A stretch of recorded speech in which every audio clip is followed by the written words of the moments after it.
গরমকাল আবার কোনো কাল হলো বে? জল না খেতে খেতে জল বেরিয়ে যাচ্ছে। কোথাতে জল বেরোচ্ছে বে? নুনু দিয়ে?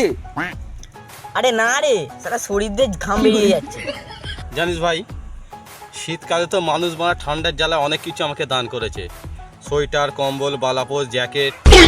কিন্তু লেবরা এই গরমকাল পড়ছে, মানুষ মানে এখনো ফ্রিজ, এসি, কুলার দান করলো না আমায়। এই গরমে একটা হাত পাখান একটা টেবিল ফ্যান থেকে দান করতে পারতো। তুমি ওইটা বলছো? গরমকালে হালকা একটুখানি বেরোলেই না মুখের কালার আর নুনুর কালার পুরো একই হয়ে যায়। গরম না পড়তে পড়তেই কালো হয়ে যাচ্ছে দেখো। বোকাচ্ছেদা, তুই কবে ফর্সা ছিলি? এমনি আমি মনে করছি চাঁদ যদি আমাদের মামা হয় তাহলে সূর্য আমাদের কে হবে? আমার বড় বাপ হবে।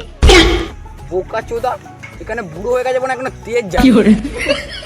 এই যে গরম পড়েছে যেন মনে হচ্ছে মরুভূমিতে বসে আছি। এই দা উঠ। বোকাচ্ছেদা, এ উড না শুয়োর?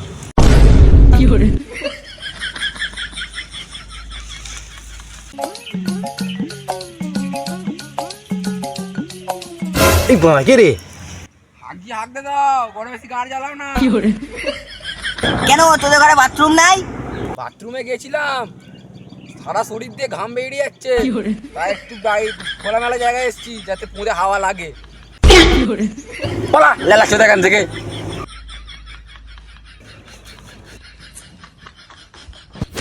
হাই বানা কি